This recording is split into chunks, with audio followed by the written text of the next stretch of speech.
Small mid और large cap को लेकर, क्योंकि कई इन्वेस्टर ऐसे होते हैं ना कि वो ये कंफ्यूज रहते हैं कि आखिर कहाँ पर इन्वेस्ट किया जाना चाहिए। सबसे पहले तो मैं आपसे थ्योरी जानना चाहूँगी कि क्या आप हमारे व्यूवर्स को इसकी थ्योरी बताना चाहेंगे? तो सबसे इंटरेस्टिंग चीज़ है और सबसे ज़्यादा एक्साइटमेंट भी होती है स्टॉक्स को लेके, म्यूचुअल फंड्स को लेके, जो लार्ज कैप में इन्वेस्ट करते हैं, मिड में करते हैं, स्मॉल में करते हैं।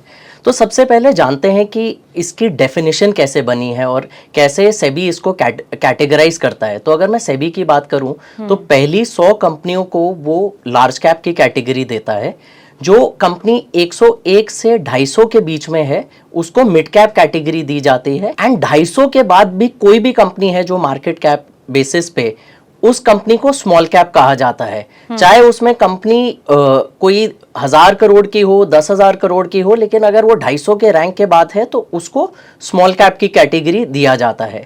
अब अगर हम बातचीत करें कि कौन से फंड्स में या कौन से कैटेगरी में करना चाहिए, तो सबसे पहले आपको जानना चाहिए कि आप किस कैटेगरी को पसंद करते हैं या आपकी रिटर्न्स एक्सपेक्टेशन क्या है, लाइफ की आप किस जर्नी में चल रहे हैं और आप कितना स्टडी करते हैं या देखा सुनी के बेसिस पे कर रहे हैं। तो डेफिनेशन तो हम समझ सकते हैं, लेकिन उसकी डीपर अंडरस्टैंडिंग, उसका क्या डायरेक्शनली जा सकती है, क्या रिस्क है, क्या खतरे हैं, उसको समझना बहुत जरूरी है हर कैटेगरी के लिए। तो एक हेडलाइन डेफिनेशन हो गई, लेकिन उसके अंदर कौन सी कंपनी किस स्टेज में है अपने, वो जानना एक बहुत जरूरी चीज है। बिल्कुल। इसकरण, जैसे कि आपने रिस्क की यहाँ पे बात की, कहीं ना जैसे कि मैंने पहला क्वेश्चन भी यही था कि कई इन्वेस्टर जो होते हैं वो कंफ्यूज हो जाते हैं। अगर मान लीजिए कोई न्यू इन्वेस्टर है और उसे इन्वेस्ट करना है, क्योंकि हर किसी को आज की डेट में ना पैसा बनाना है, अच्छा रिटर्न चाहिए, तो मैं आपसे ये जानना चाहूंगी कि पैसा अगर बनाना है, कम वक्त में बनाना है, तो आप पहले तो क्या सजेशन देंगे? देखिए, ये जो कम समय और जल्दी पैसा बनाने का, यही लाइफ में और इन्वेस्टमेंट का सबसे बड़ा खतरा होता है। लार्ज कैप की भी पोर्टफोलियो में अहमियत है, मिड कैप की भी पोर्टफोलियो में अहमियत है और स्मॉल कैप की भी है।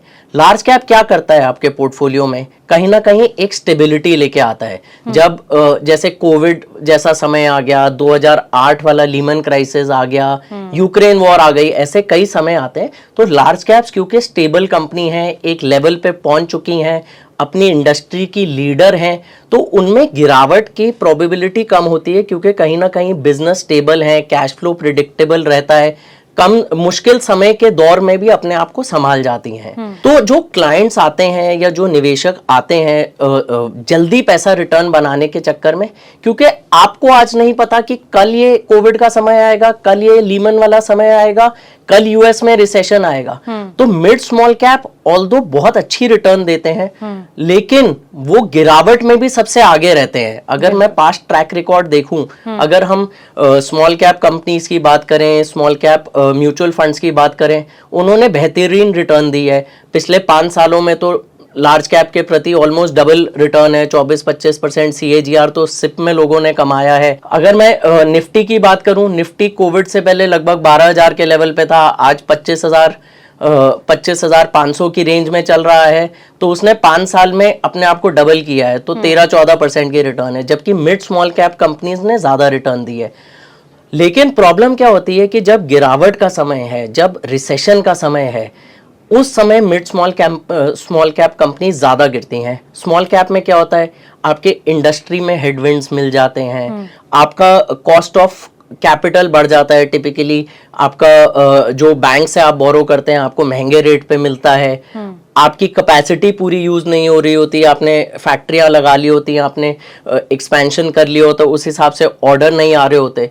तो स्मॉल कैप कंपनीज ऑल्दो बहुत ज्यादा रिटर्न देती हैं तेजी के समय में, बुल मार्केट के समय में, लेकिन अगर कहीं रिसेशन या कहीं प्रॉब्लम है किसी कंपनी में, आपकी अगर मैनेजमेंट की देखें, मैनेजमेंट का एक बहुत इंपॉर्टेंट क्राइटेरिया देखा जाता है कि मैनेजमेंट किस पेडिग्री की है, मैनेजमेंट ने कैसे अपने आप को उस समय में संभाला है, क्या एथिकल प्रैक्टिसेस चल रही हैं। तो वो सब अगर हम चीज़ें देखें तो स्मॉल कैप में अगर कोई निवेशक आना चाहता है, चाहे इंडिविजुअली स्टॉक बाय कर रहा है, उसको ये सब पैरामीटर्स देखने बहुत ज़रूरी होते हैं। खतरों से बचना होता है, रिटर्न और थ्रिल हमेशा दिक्कत देती है। देखिए ये एक गाड़ी की तरह है जो बहुत फास्ट अगर आप चलाएंगे शुरू में तो बहुत मजा आएगा, लेकिन अगर क्रैश हुआ तो आप बिल्कुल नहीं बचेंगे। तो ये जो स्मॉल समय में इंस्टेंट रिटर्न का है, ये प्लीज मेरी रिक्वेस्ट है सबसे कि इस चीज में, इस थॉट प्रोसेस में घुसिए ना, क्योंकि मोर और लेस कभी ना कभी आप मुंह के बल गिरेंगे और फिर उससे बचना बहुत मुश्किल हो जाता है। लेकिन इस कारण अगर मैं इस साल की बात करूं, देखिए आपने हिस्ट्री को भी दोहराया, 2008 की बात करी, कोविड का वो दौर था जो वाकई बहुत डेंजरस रहा, कितना ज्यादा डिप हमने मार्केट में देखा था। उसके बाद जो कहीं ना कहीं वॉर सिचुएशन बनी, बहुत सारी चीजें अक्सर हमने देखी हैं कि जब जब मार्केट डिप गया है तो उसके बाद वो उभरा भी है। और अगर मैं इस साल की बात करूं तो इस साल कहीं ना कहीं मिड और स्मॉल कैप में जिन्होंने पैसा लगाया तो कहीं ना कहीं अच्छा रिटर्न भी उन्होंने पाया है, और इस साल बेहतर तरीके से भी हमने इसे आगे बढ़ता हुआ देखा है।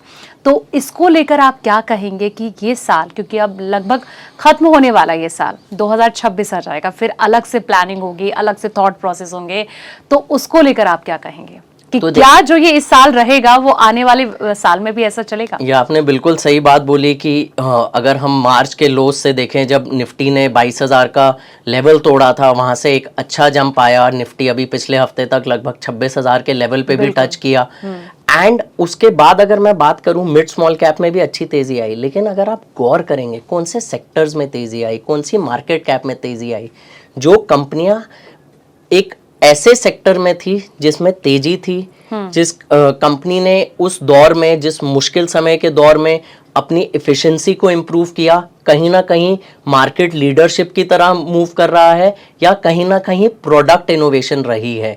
तो जो पुराने जमाने के विनर्स हैं, जरूरी नहीं है अगले दौर में वो विनर्स रहेंगे।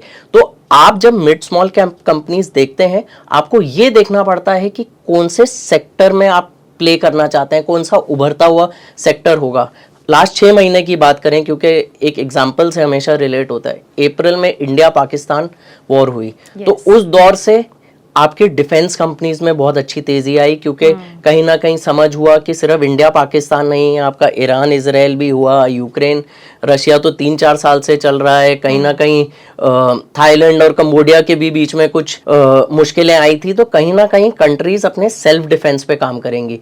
तो जब आप किसी स्मॉल कैप मिड कैप के सेक्टर को पकड़ते हैं, आपको देखना है सबसे पहले उस इंडस्ट्री का क्या हेडविंड है या टेलविंड है, कि अगर उस इंडस्ट्री में टेलविंड है तो उसमें जरूर निवेश करिए। उस कंपनी, उस सेक्टर में फिर हमेशा टॉप डाउन अप्रोच रखता है, उस सेक्टर्स में आइडेंटिफाई करिए कौन सी कंपनी कोई इनोवेटिव प्रोडक्ट बना रही है, कोई कंपनी जिसको ग्लोबली ऑर्डर्स मिल रहे हैं, कोई कंपनी किसी नई कैटेगरी में घुस रही है, या कोई कंपनी मल्टीपल प्रोडक्ट्स लॉन्च कर रही है उस कैटेगरी में। एंड उसके बेसिस पे अगर आप सही समय पे एंटर करेंगे, सही कंपनीज आइडेंटिफाई करेंगे, तब आपकी even small cap mid cap में रिटर्न ज्यादा आ सकती है। अदरवाइज अगर इन्हीं डिफेंस कंपनीज की कैटेगरी देख ले, इन सेक्टर्स ने 5-5, 10-10 गुना रिटर्न दिए। अगर मैं HAL हिंदुस्तान एरोनॉटिक्स की बात करूं, भारत इलेक्ट्रॉनिक्स, भारत डायनामिक, इन सब ने लास्ट ईयर तक 4-4, 5-5, 10-10 गुना रिटर्न दिए। लेकिन ये वॉर अगर नहीं होती तो ये अपने पीक से सारी कंपनियां 30 से 50% करेक्ट कर गई थी। तो हमारे जो निवेशक हैं, क्या उस साइकिल के पीक में आए हैं, किसी को देख के आए हैं, या अर्ली अपनी रिसर्च करके आए हैं? तो मिड स्मॉल कैप में एक की इंग्रेडिएंट होता है कि आप क्या रिसर्च कर रहे हैं। या तो अगर आप खुद स्टॉक्स आइडेंटिफाई करना चाह रहे हैं तो डेफिनेटली आप सेक्टर ढूंढिए, सेक्टर के बाद कंपनीज ढूंढिए। आजकल बड़े सारे टूल्स हैं, आप एक किसी प्रोफेशनल एडवाइज़र की हेल्प ले सकते हैं।